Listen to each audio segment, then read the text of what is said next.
Yertle the Turtle and Other Stories by Dr. Seuss.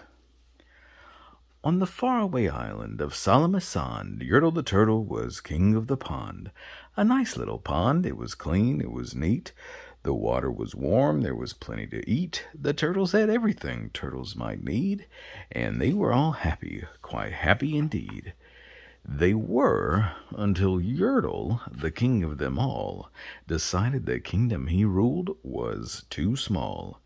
"I'm ruler," said Yertle, "of all that I see, but I don't see enough. That's the trouble with me. With this stone for a throne, I look down on my pond, but I cannot look down on the places beyond. This throne that I sit on is too low down. It ought to be higher," he said with a frown. "If I could sit high, how much greater I'd be. What a king! I'd be ruler of all I could see." So Yertle the Turtle King lifted his hand, and Yertle the Turtle King gave a command. He ordered 9 turtles to swim to his stone, and, using these turtles, he built a new throne. He made each turtle stand on another one's back, and he piled them all up in a 9-turtle stack. And then Yertle climbed up. He sat down on the pile. What a wonderful view! He could see most a mile. "All mine!" Yertle cried. "Oh, the things I now rule! I'm king of a cow, and I'm king of a mule. I'm king of a house, and what's more, beyond that, I'm king of a blueberry bush and a cat. I'm Yertle the Turtle. Oh, marvelous me, for I am the ruler of all that I see." And all through that morning he sat there up high, saying over and over, "A great king am I," until long about noon. Then he heard a faint sigh. "What's that?" snapped the king, and he looked down the stack, and he saw at the bottom a turtle named Mac, just a part of his throne. And this plain little turtle looked up and he said, "Beg your pardon, King Yertle. I've pains in my back and my shoulders and knees. How much longer must we stand here, your majesty, please?" "Silence!" the king of the turtles barked back. "I'm king, and you're only a turtle named Mac. You stay in your place while I sit here and rule. I'm king of a cow, and I'm king of a mule. I'm king of a house and a bush and a cat. But that isn't all. I'll do better than that. My throne shall be higher," his royal voice thundered. "So pile up more turtles. I want about 200. Turtles, more turtles!" he bellowed and brayed, and the turtles way down in the pond were afraid. They trembled, they shook, but they came, they obeyed. From all over the pond they came swimming by dozens, whole families of turtles, with uncles and cousins, and all of them stepped on the head of poor Mac. One after another they climbed up the stack. Then Yertle the Turtle was perched up so high he could see 40 miles from his throne in the sky. "Hooray!" shouted Yertle. "I'm king of the trees. I'm king of the birds, and I'm king of the bees. I'm king of the butterflies, king of the air. Ah, me, what a throne! What a wonderful chair! I'm Yertle the Turtle. Oh, marvelous me, for I am the ruler of all that I see." Then again from below, in the great heavy stack, came a groan from that plain little turtle named Mac. "Your Majesty, please, I don't like to complain, but down here below we are feeling great pain.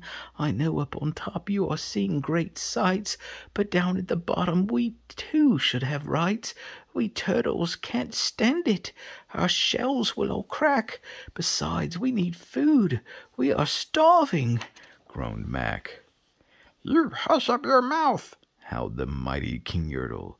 "You've no right to talk to the world's highest turtle. I rule from the clouds, over land, over sea. There's nothing, no nothing, that's higher than me." But while he was shouting, he saw with surprise that the moon of the evening was starting to rise up over his head in the darkening skies. "What's that?" snorted Yertle. "Say, what is that thing that dares to be higher than Yertle the King? I shall not allow it. I'll go higher still. I'll build my throne higher. I can and I will. I'll cause them more turtles. I'll stack 'em to heaven. I need about 5,607. But as Yertle the Turtle King lifted his hand and started to order and give the command, that plain little turtle below in the stack, that plain little turtle, whose name was just Mac, decided he'd taken enough, and he had. And that plain little lad got a little bit mad, and that plain little Mac did a plain little thing. He burped, and his burp shook the throne of the king. And Yertle the Turtle, the king of the trees, the king of the air and the birds and the bees, the king of a house and a cow and a mule, well, that was the end of the Turtle King's rule. For Yertle, the king of all Salamasan, fell off his high throne and fell plunk in the pond. And today, the great Yertle, that marvelous he, is king of the mud. That is all he can see. And the turtles, of course, all the turtles are free, as turtles and maybe all creatures should be. Gertrude McFuzz. There once was a girl bird named Gertrude McFuzz, and she had the smallest plain tail ever was, one droopy droop feather, that's all that she had. And oh, that one feather made Gertrude so mad, for there was another young bird that she knew, a fancy young birdie named Lala Lee Loo, and instead of one feather behind, she had two. Poor Gertrude, whenever she happened to spy Miss Lala Lee Loo flying by in the sky, she got very jealous. She frowned and she pouted. Then one day she got awfully mad and she shouted, "This just isn't fair. I have one, she has two. I must have a tail just like Lala Lee Loo." So she flew to her uncle, a doctor named Dake, whose office was high in a tree by the lake, and she cried, "Uncle Doctor, oh please, do you know of some kind of a pill that will make my tail grow?" "Tut tut," said the doctor, "such talk, how absurd. Your tail is just right for your kind of a bird." Then Gertrude had tantrums. She raised such a din that finally her uncle, the doctor, gave in, and he told her just where she could find such a pill, on a pillberry vine on the top of the hill. "Oh, thank you," chirped Gertrude McFuzz, and she flew right straight to the hill where the pillberry grew. Yes, there was the vine, and as soon as she saw it, she plucked off a berry. She started to gnaw it. It tasted just awful, almost made her sick, but she wanted that tail, so she swallowed it quick. Then she felt something happen. She felt a small twitch, as if she'd been tapped down behind by a switch. And Gertrude looked round, and she cheered. It was true. 2 feathers, exactly like Lala Lee Loo. Then she got an idea. "Now I know what I'll do. I'll grow a tail better than Lala Lee Loo. These pills that grow feathers are working just fine." And so she nibbled another one off of the vine. She felt a new twitch, and then Gertrude yelled, "Wee, Miss Lala has only just 2. I have 3. When Lala Lee Loo sees this beautiful stuff, she'll fall right down flat on her face. Sure enough, I'll show her who's pretty. I certainly will. Why, I'll make my tail even prettier still."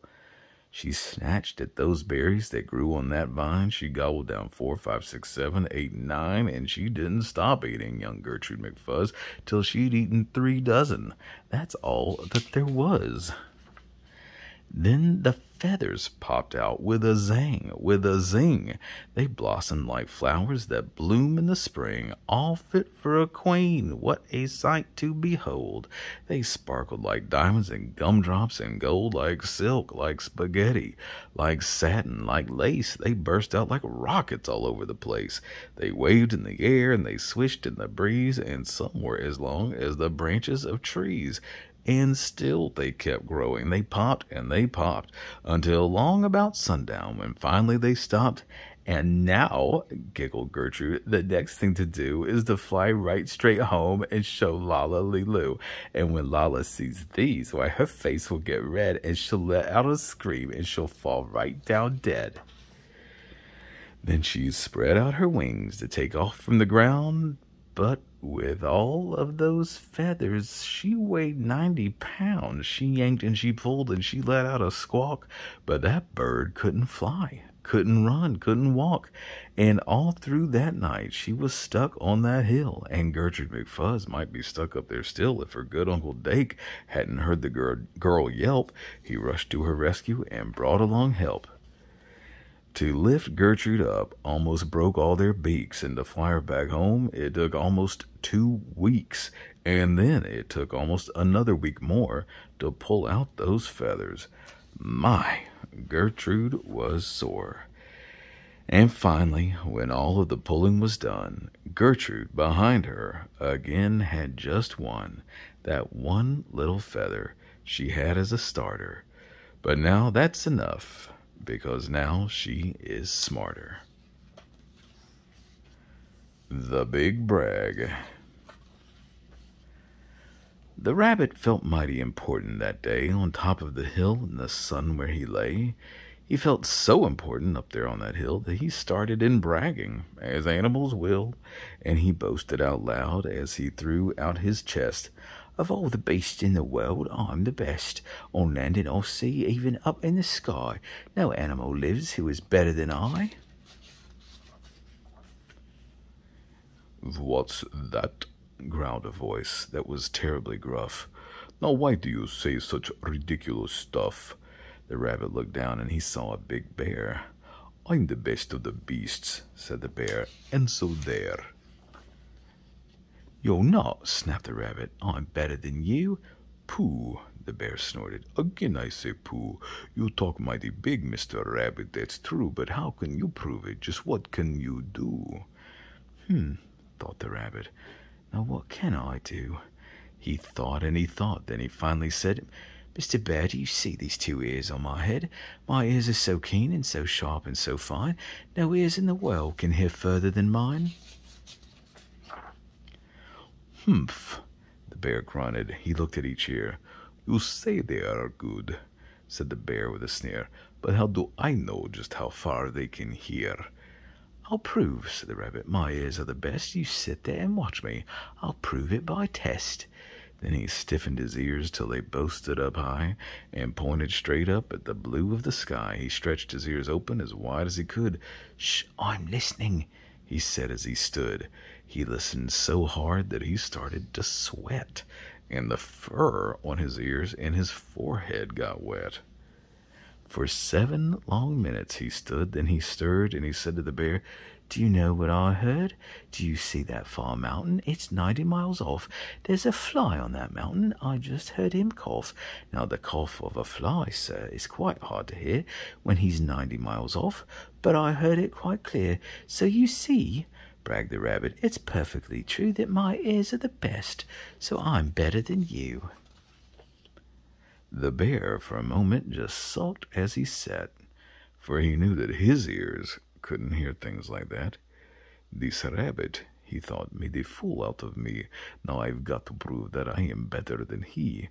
So he said to the rabbit, You hear pretty well. You can hear 90 miles, but how far can you smell? I'm the greatest of smellers, he bragged. See my nose? This nose on my face is the finest that grows. My nose can smell anything, both far and near. With my nose I can smell twice as far as you hear. You can't, snapped the rabbit. I can, growled the bear, and he stuck his big nose way up high in the air. He wiggled that nose, and he sniffed and he snuffed. He waggled that nose, and he whiffed and he wuffed for more than 10 minutes. He snaffed and he snuffed. Then he said to the rabbit, I've smelled far enough. All right, said the rabbit. Come on now and tell exactly how far is the smell that you smell. Oh, I'm smelling a very far smell, said the bear. Way past that fly on that mountain out there. I'm smelling past many great mountains beyond, 600 miles more to the edge of a pond. And way, way out there by the pond you can see is a very small farm. On the farm is a tree. On the tree is a branch. On the branch is a nest, a very small nest where 2 tiny eggs rest. 2 hummingbird eggs, only half an inch long. But my nose, said the bear, is so wonderfully strong. My nose is so good that I smelled without fail that the egg on the left is a little bit stale, and that is a thing that no rabbit can do. So you see, the bear boasted, I'm better than you. My smeller's so keen that it just can't be beat. What's that? Called a voice from way down by his feet. The bear and the rabbit looked down at the ground, and they saw an old worm crawling out of the ground. Now, boys, said the worm, you've been bragging a lot. You both think you're great, but I think you are not. You're not half as good as a fellow like me. You hear and you smell, but how far can you see? Now, I'm here to prove to you big boasting guys that your nose and your ears aren't as good as my eyes. And the little old worm cocked his head to one side, and he opened his eyes, and he opened them wide, and they looked far away with a strange sort of stare, as if they were burning two holes in the air. The eyes of that worm almost popped from his head. He stared half an hour, till his eyelids got red. That's enough, growled the bear. Tell the rabbit and me, how far did you look, and just what did you see? Well, boys, the worm answered, that look that I took was a look that looked farther than you'll ever look.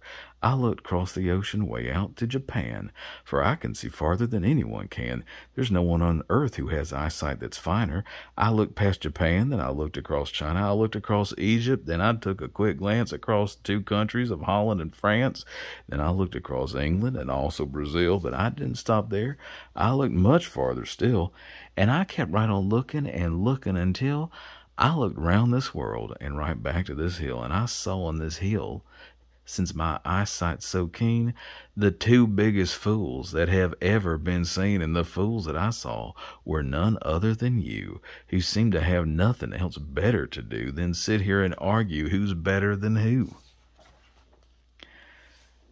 Then the little old worm gave his head a small jerk, and he dived in his hole and went back to his work. The end.